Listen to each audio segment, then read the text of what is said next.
پچھلے کئی دنوں سے امام الانبیاء خاتم النبیین حضرت سیدنا محمد الرسول اللہ صلی اللہ علیہ وسلم کی زندگی مبارک کا سب سے بہترین اور انوکھا پہلو جسے آپ سماعت فرما رہے ہیں وہ خوبصورت سیرت کا پہلو کیا ہے؟ وہ یہ ہے کہ جس چیز کا امام الانبیاء نے حکم دیا پہلے اسے خود کر کے دکھایا۔ آپ نے اپنے آپ کو بطور نمونے کے پیش کیا۔ آپ نے یہ بھی ارشاد فرمایا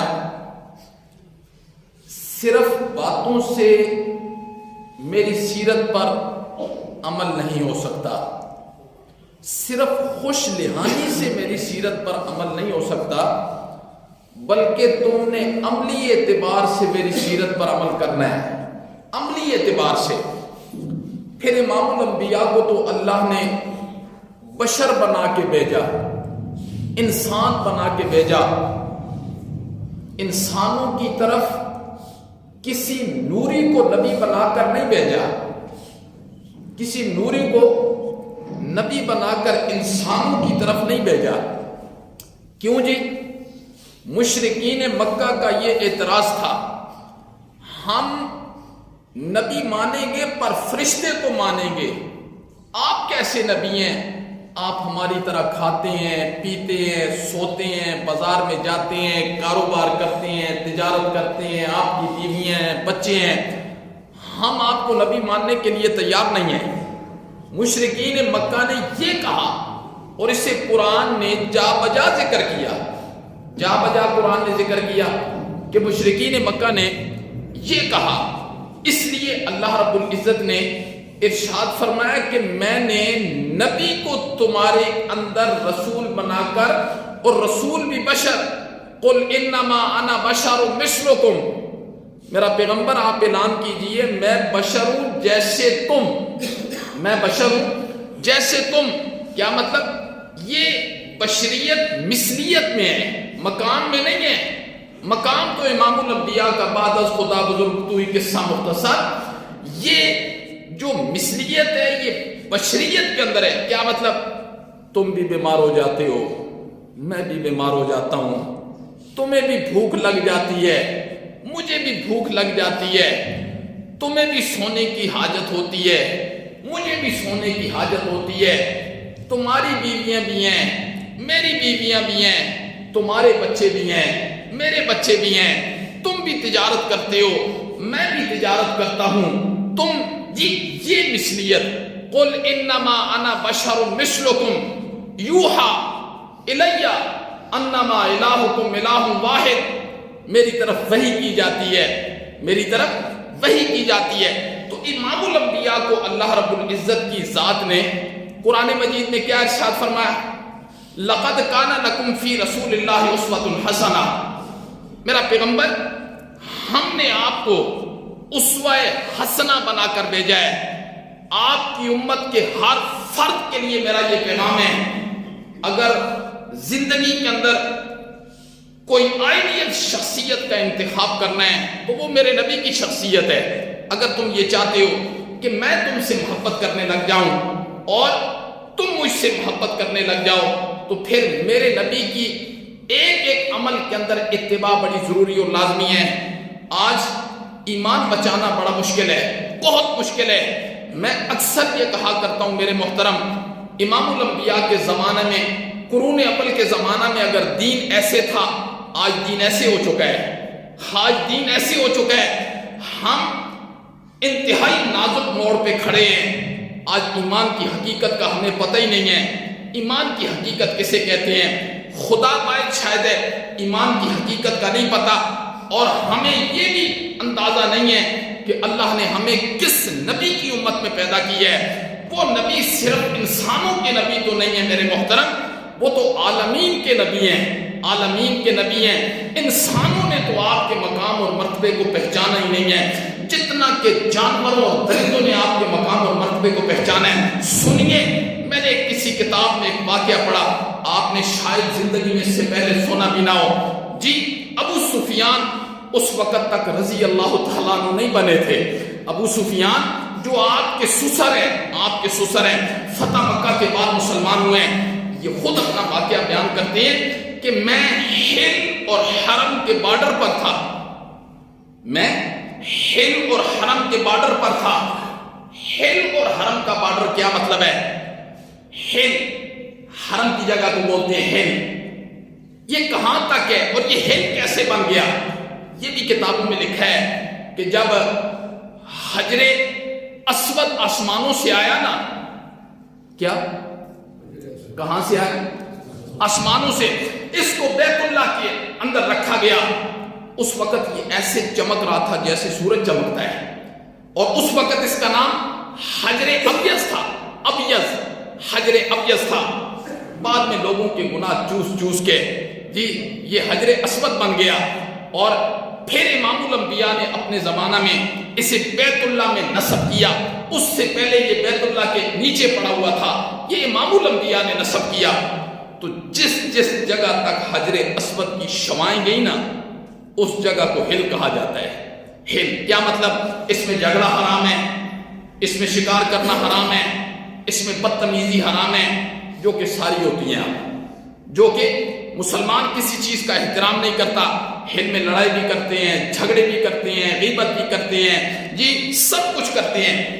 ابو سفیان کیا کہتے ہیں؟ رضی اللہ تعالیٰ عنہ نہیں بنے۔ میں ہل اور حرم کے بارڈر پر کھڑا تھا، ہل اور حرم کے بارڈر پر میں نے کیا دیکھا؟ اچانک ایک بھیڑیا بکریوں کے شکار میں پیچھے بھاگ رہا ہے، اور بکریاں آگے آگے ہیں، بھیڑیا پیچھے پیچھے ہے۔ میں یہ منظر دیکھ رہا تھا، اچانک میں نے دیکھا نا، بکریاں جب ہل کی زمین کے اندر داخل ہوئی نا، تو بھیڑیا وہاں ہی باہر، ہل سے باہر والی زمین پر کھڑا ہو گیا، اور میں جھاڑیوں کے پیچھے چھپ گیا، جھاڑیوں کے پیچھے۔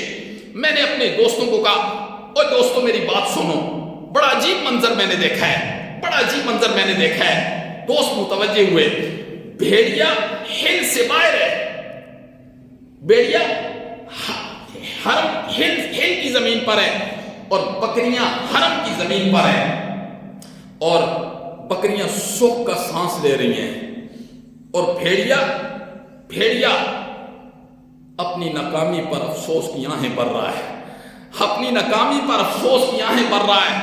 ابو سفیان کہتے ہیں میں جھاڑیوں سے اتر کر حرم میں بکریوں کے ساتھ آ گیا، آ کے کھڑا ہو گیا، میں ششدر رہ گیا، میں حیران رہ گیا۔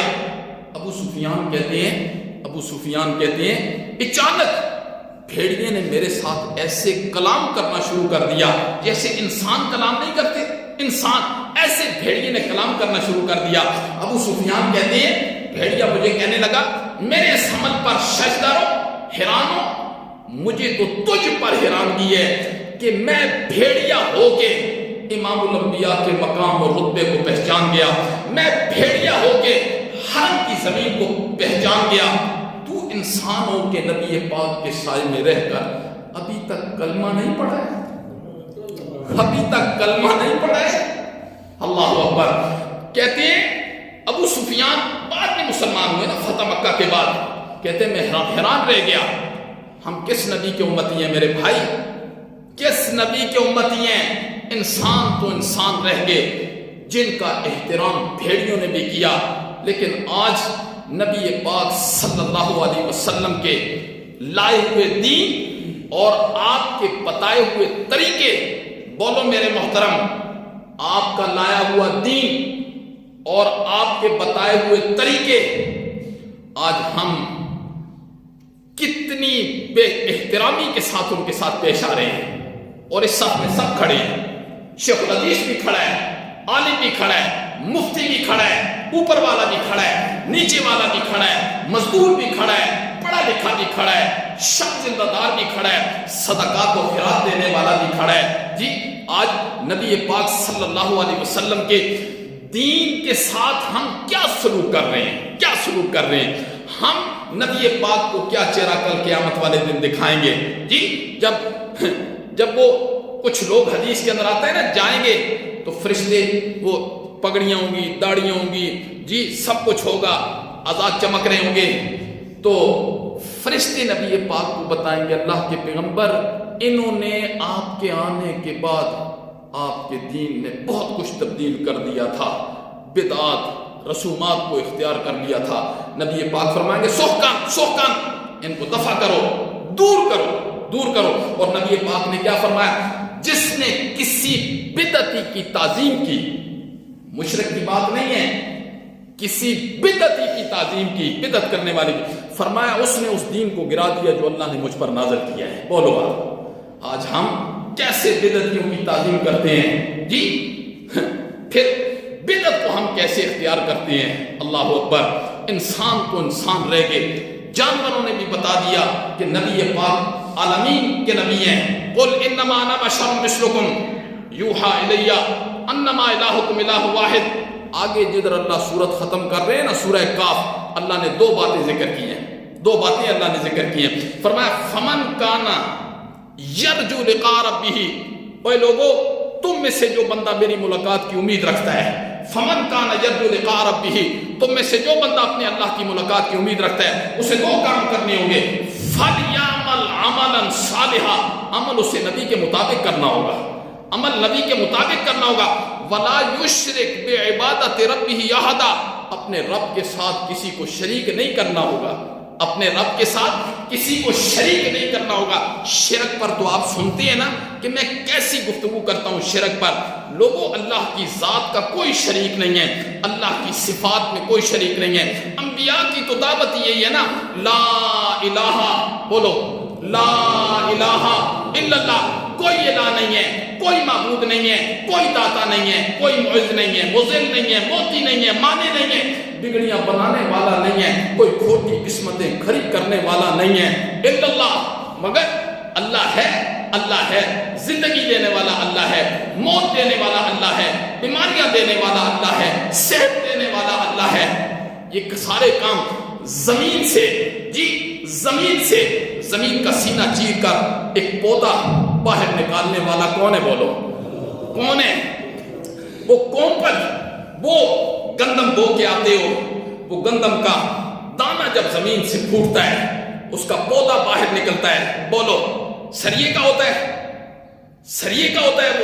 وہ پودا جب باہر نکلتا ہے اس کا رخ مشرق کی طرف ہوتا ہے، مغرب کی طرف، شمال کی طرف، جنوب کی طرف ہوتا ہے؟ نہیں، وہ پودا جب باہر نکلتا ہے اس کا رخ آسمان کی طرف ہوتا ہے. وہ پودا زبان حال سے کہہ رہا ہوتا ہے اوے لوگو مجھے پودا نہ سمجھنا، میرے اس پودے کو شہادت کی انگلی سمجھنا، میں گواہی دے رہا ہوں کہ مولا تیری ذات کے علاوہ کوئی الہ نہیں ہے، کوئی الہ نہیں ہے. ہمیں اللہ نے کس نبی کا امتی بنایا ہے اور ہم کس روش پر چل رہے ہیں، کس رستے پر چل رہے ہیں. چلتے پھرتے اللہ سے باتیں کیا کریں، اللہ سے دعائیں مانگا کریں. جی یعلم خائنۃ الاعین ہے نا، آنکھ کی خیانت کو جانتا ہے، انہ یعلم السر واخفی، وہ دلوں کے راز اور بھید جانتا ہے. وہو معکم اینما کنتم، تم جہاں جاتے ہو وہ تمہارے ساتھ ہوتا ہے. جی نحن اقرب الیہ من حبل الورید، وہ شارک سے زیادہ قریب ہے. جی کل قیامت والے دن قرآن کیا کہتا ہے؟ جب میرے نبی کے طریقے کو چھوڑ دو گے، میرے نبی کے طریقے کو چھوڑ دو گے، میرے نبی کی سنتوں کو چھوڑ دو گے، میری کتاب کو تم چھوڑ دو گے، جیسے آج ساری دنیا نے چھوڑ رکھا ہے. کتاب اللہ کو تو ساری دنیا نے چھوڑ دیا نا.